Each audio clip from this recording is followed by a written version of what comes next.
Alright, hey, Hazemega here, and so I got a kind of new Sauron part show and tell, okay? Well, we'll actually go install it too.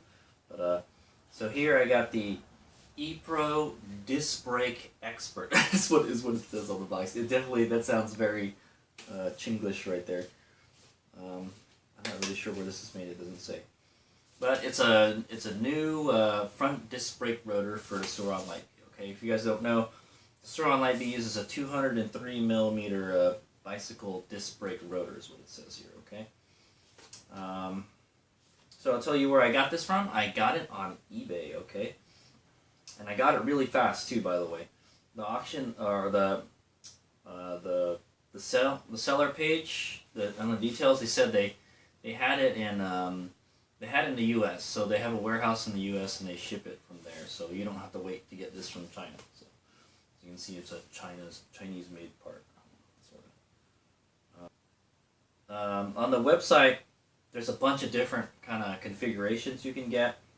Boy, okay. So there were 3 options that you can choose on the kind of like auction or buy it now page, and one of them was there's like a 1 star, 3 stars, and 5 stars. It's 5 stars, yeah. It's kind of weird. Kind of weird like that. The first one is, it says Zoom. The 1 star, 3 stars is Snail, and then the 3rd star is 3 Pro, or ePro. I don't know. I think it's 3. I think it says 3 Pro on it. That's what it says here, 3 Pro. So like that's like the varying levels of quality and stuff. So I guess this is the I bought the 5-star one, okay, and I paid $33.89, almost $34, and I think it was free shipping too. So and they ask you like what size it is. Yeah, you have to choose what size it is too. So for the Sauron, you want a 203 millimeter if you're going to use the stock diameter. I wouldn't recommend going smaller. I wouldn't recommend going bigger. If you're going to ride off-road, I wouldn't go bigger. Because like if your rotors are bigger off-road and you drop your bike like on a rock or something, you can bend the rotor pretty easily. So I wouldn't recommend getting a bigger rotor for off-road. Now on the road, it's probably okay. If you do want to get a bigger rotor, you're going to have to get some kind of caliper bracket relocation dealie. But I didn't want to do that. Oh yeah, I swap between the Supermoto wheel and the dirt wheel, so I don't want to change the size of the rotor. It's got to be the same both times, so that way I can just easily swap back and forth between wheels and not have to swap the rotor out. I bought this for my Supermoto wheel, okay, and yeah, so it's got to be. I picked the 5 stars, 203 millimeter option, and the black one, okay? I think you can get it in red also, so. And then we'll go take a look at it. We'll go open it up and take a look at it. Okay, so why does Hazemega want to upgrade the brakes on his Sauron? Well, I did a track day a few weeks ago, or last month, and then I noted that at the end of the video, it was like, man, I wish I had better brakes. So like, even though Hazemega has, Hazemega was like, I don't really need to upgrade the brakes on my Sauron because I got regen. What do I need good brakes for if I have regen? Well, that's if you're riding on the street or something. And if you make your bike like twice as fast, like Hazemega, with the BSC controller and everything, you need to be able to slow it down faster too, okay? That's what I learned. So I was like, yeah, you probably want to do some brake upgrades, man. So I've opted to get a better rotor, okay? So this is a floating brake rotor, okay, is what it's called. So it has the little rivets in there, and there's like 2 pieces. That compared to the stock rotor, it's just a single piece, Okay, supposedly it dissipates heat better, and it doesn't like vibrate as much, you know, and stuff like that. It doesn't warp as easily, that kind of stuff, and that's what you want, you know. If you really wanted to get more braking power, probably to get a bigger rotor. Get a bigger rotor. You can get a bigger caliper. I was thinking of getting better pads too, but I was like, nah, okay. Well, I got a race next week, okay? So that's the reason I bought this. I have a race next week, a supermoto race. I don't know if it's going to happen or not because all this crazy fires and stuff are going on, and COVID-19 and all that stuff. So all these racing events are getting canceled left and right, okay? But hopefully we'll have a supermoto race next week, and then we're going to get to try these out on the track, because the last time I took the bike out on the track, I noted, like, yeah, dude, if we can't stop fast enough, if we could stop faster, we can get back on the throttle faster, you know. That's what I felt like. So if we can make the bike brake a little better, I think it'll be good, you know. Even with the regen, I feel like, you know, it's still not stopping fast enough. So it would help if I could upgrade the front brakes. I don't really use the rear brakes. Yeah, you know, I probably should use the rear brakes too, but it's really tricky trying to operate the regen and then use the rear brakes at the same time. It's very easy to lock the rear, so that's why I don't touch the rear brakes. I just use the regen to slow down. So, but I mean, I guess if you practice enough, you know, you could probably get it. So, like, yeah, you have to do very light braking in the rear, okay? But yeah, I've opted to get a better brake rotor for the front. This is definitely an upgrade over the Sur-On one because, one, it is a floating caliper, okay? I heard it's stiffer too, so we'll check it out. So, Hades Omega is not going to lie, I wanted to get the Magura rotor, floating rotor from Unicycle. They had it on their website, and then I wanted to get the Shimano brake pads that have like the heat sinks on them, but they're always sold out. Everything is sold out on the Unicycle website, and I put an inquiry down in the forum. There's like a forum where you can actually ask, like, hey, like, how long is it going to take to get this part, or whatever, you know, and they didn't even reply. So I was like, well, okay, screw you, Merlin. I also had like a coupon for Unicycle for buying some of their stuff. If you do like a review, you get like a $25 off coupon, and I wanted to use that coupon, okay? So I was like, well, you know, if I can't use that coupon, if I just buy a cheaper rotor, then that's fine. That's fine. So that's how I wound up looking for this one, okay? And I went on eBay like, oh, you know what, that one looks okay, and it's half the price. It's like $40 versus the other one is like $67 or something. So I was like, okay, well, you know what? For that much money, I'll try it out. So here we are. So I mean, it's cheaper than the Magura rotor with the coupon, okay? So maybe I'll get the Magura one later. I'm not sure. Maybe we can put it on the dirt wheel, you know. But I do need the brake pads, so if they do get the brake pads. So right now, Hades Omega currently has Shimano Saint Z brake pads on his front. Okay, I had EBCs in the back, and I don't know, fine. I don't really notice anything bad about them. So it came in the box with this and these screws, which I cut the packaging open, and then it cut the screws open, and they came spilling out. So they give you a new set of rotor screws. You could probably reuse the old ones, I hope, but I guess we'll use these since they gave it to us. It already has the locking compound on it, so we don't have to worry about putting Loctite or anything on it. So they'll be on there for a while, okay? So let's go take a look at this thing up close, okay?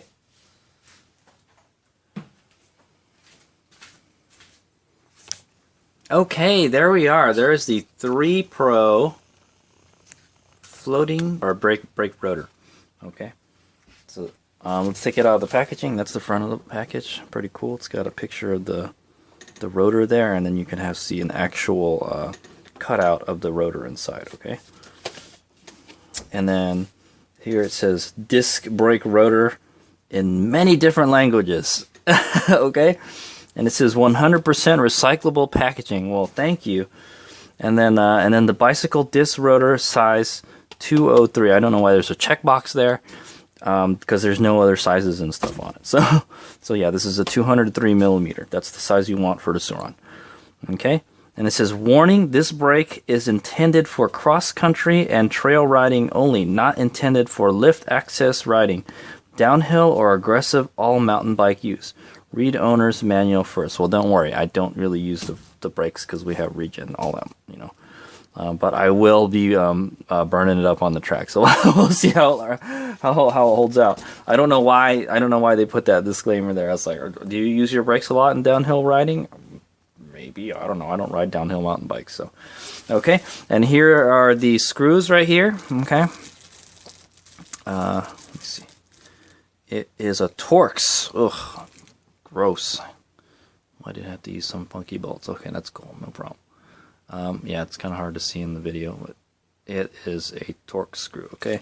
And it does have some locking compound on it. That's what that blue stuff is, okay? Cool, and there's 6 of them.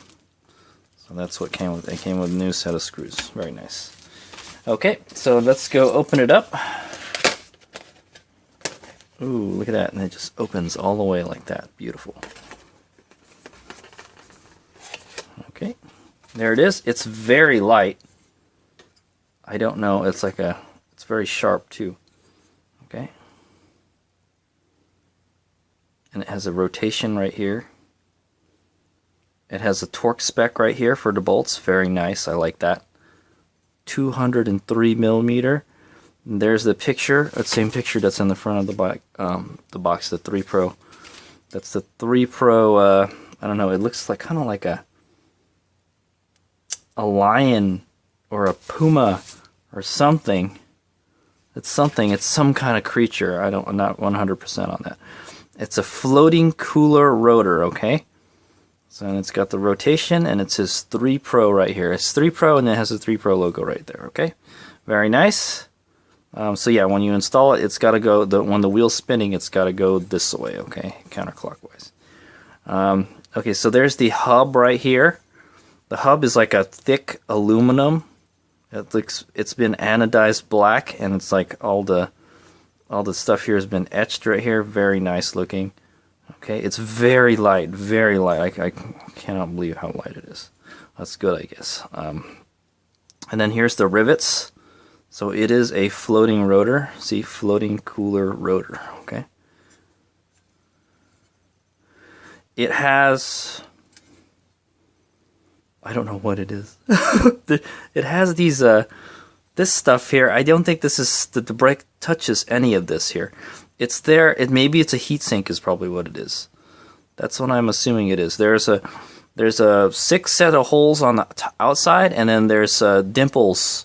There's 12 dimples on the 2 inner ones, okay? So that's interesting.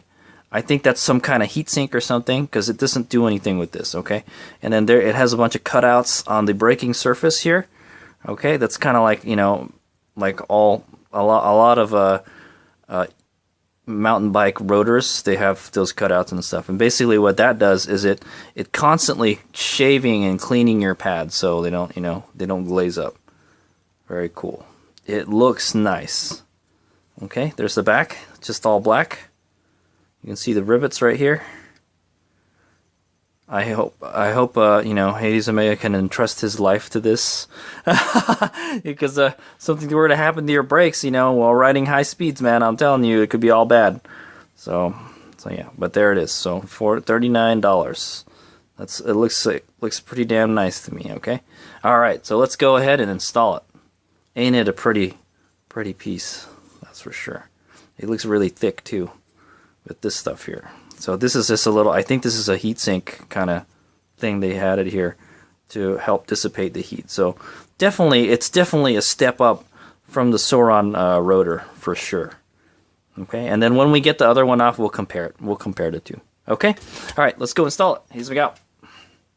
Okay, so this is gonna kind of be a sort of like a how to change the rotor on your Sauron might be. Okay. But it's also like kind of like a show and tell video. Okay, so first thing you got to do is take the wheel off. So we're gonna go do this step. So I've got a 13 and a 14 millimeter. If your bike won't have any of this kind of stuff on it, because this is a Supermoto Supermoto Club only accessory. Okay. I don't know. Nobody likes to ride their Supermoto. They don't like to Supermoto their Suron, I guess. I don't know. I don't know why there's not more Supermoto accessories for the Suron. It's a great bike to ride on the street. Okay, so there it is. There's the Hayes Omega Spec Supermoto slider apparatus. Okay, and the next thing to do would be to remove the axle. It's very easy to remove the front wheel. Okay, so on the left side here, I know you guys can't see. Okay, so on on the left side here, or the right side of the bike, you need to turn the plug, the little plug screw for the axle, the end of the axle. You got to turn it clockwise, okay, not counterclockwise.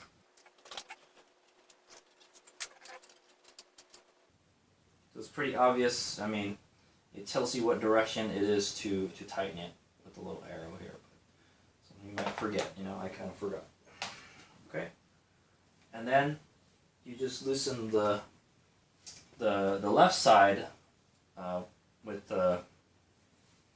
your 8mm Allen head, and you just do it the normal direction, counterclockwise. Alright. So I'm there. 22 foot-pounds is what it's supposed to be. How do I know? Because I wrote it on my fork. So I don't forget. Okay, and then you're going to kind of want to hold the wheel up and just pull the axle out, and the whole thing should just kind of drop. Okay, there you go. Alright, and then just be careful not to lose your spacers. They're in there. I think I'll just leave them in there.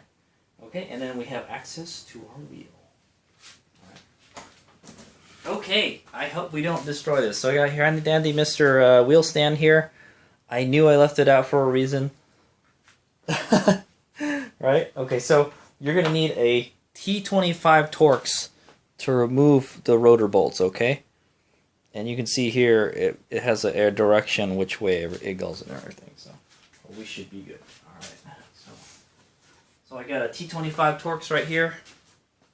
Okay, and you're probably going to need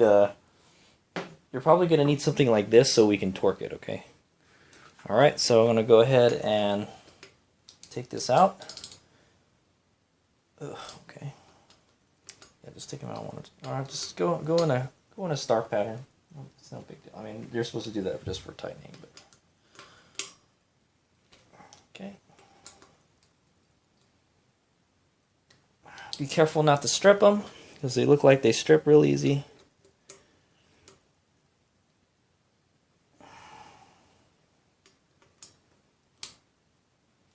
I got a kind of cool tool here. It's a ratcheting screwdriver.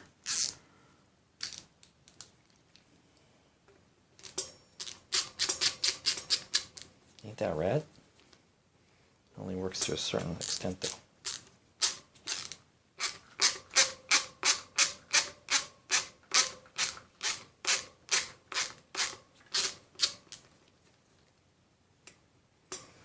I'll just take them out far enough where I can get it out by hand. Oh, that's why it's so weird. Yeah, it's 6 bolts, not 5. I'm thinking of the star like a 5, you know, but that's why I'm thinking like, oh, that's weird. How come it's coming out in a weird pattern? Because there's 6, not 5. So I guess if you had like a 6-lug truck or something, it would be kind of weird. Okay, that's 6 bolts right there. Let's go ahead and take them out.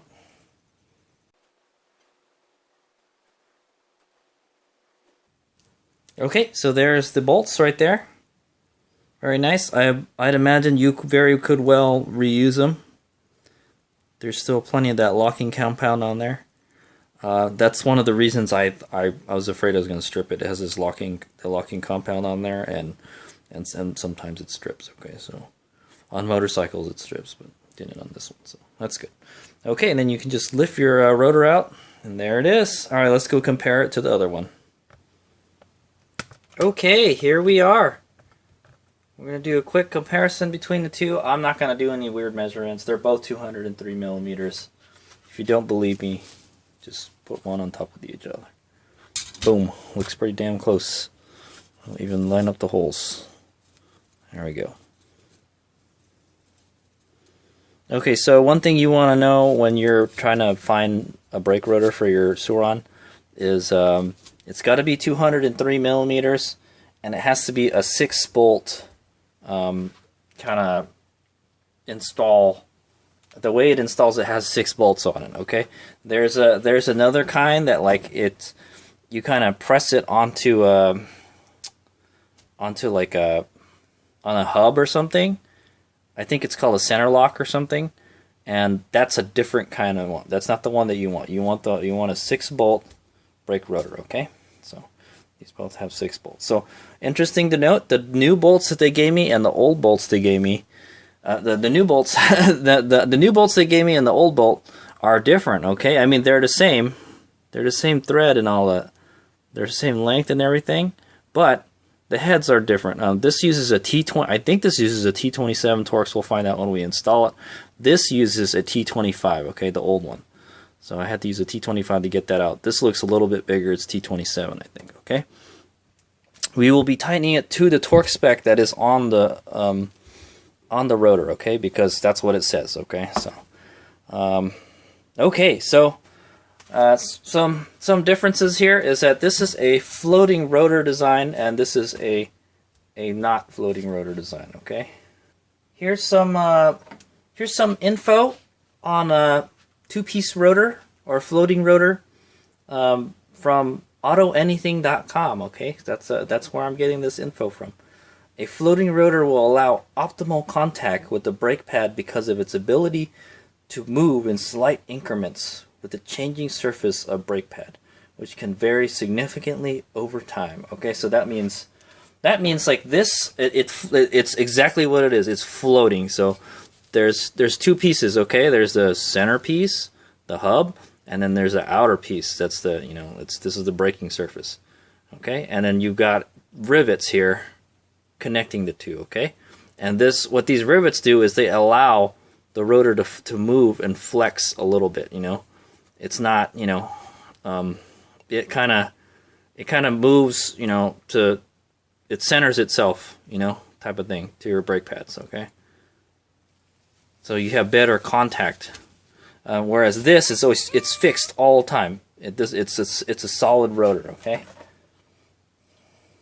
Okay, and then the extreme heat generated by braking will only affect the outer rotor ring. Okay, that's this guy right here, because that's where the friction area is. Okay, as a result, when the time comes to replace your brake rotor, you can replace the rotor ring without needing to replace the central hub. So basically what it's saying is that the heat doesn't transfer to the hub. Okay, whether that will damage the Suron wheel hub, I don't know. I seriously doubt it. I don't know. It would have to get really freaking hot, dude.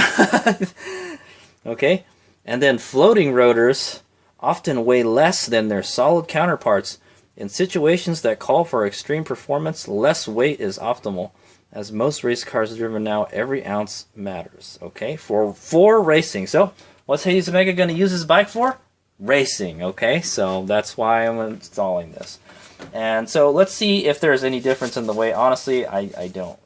I have to say, these e-bike brake pads, brake rotors, they're works of art. Look at that, and it's kind of cool. Like they got these intricate designs and Swiss cheese holes in it, and big holes and stuff. So this is the Suron one.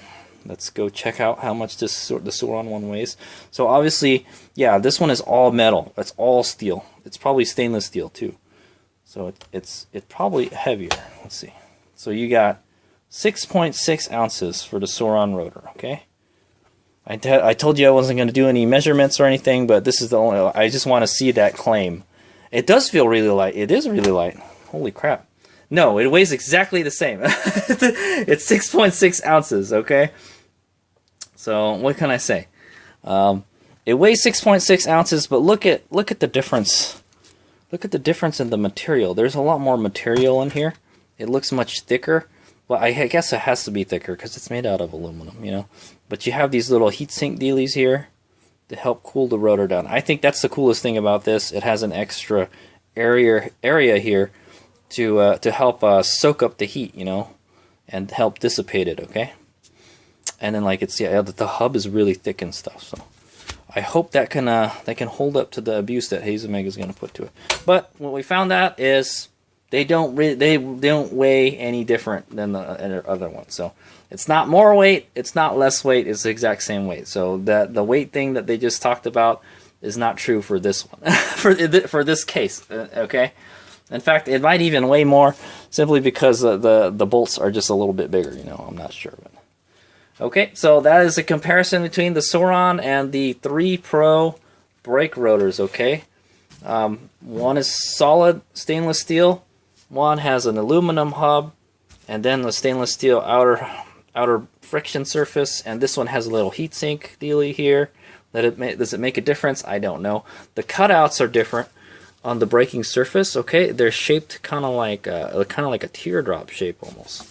Lots and lots of holes to chop up your brake pads. Okay, this one just has drilled. These are just drilled. Okay, so you guys don't know what drilling does to a rotor. It helps it cool down because it lets the air, it lets the gases escape and stuff. Okay, and it makes it lighter too. So a disadvantage of having holes in your rotor are that they could crack. If it gets really hot, it could crack the rotor. Okay, it makes the rotor weaker. Okay, in this case, the holes are so much bigger. There's not much surface area on it, braking surface area. It's all Swiss cheese, you know. Okay, so there's that. This one has a rivets and hub. This one is just, you know, all one piece. These will probably get bent. Yeah, these probably could get bent more easily because it doesn't float. So if you drop your bike on a rock or something, it may bend this. Okay, I tell you this story. Hazemega took off with his brake disc brake lock on, and I bent the rotor.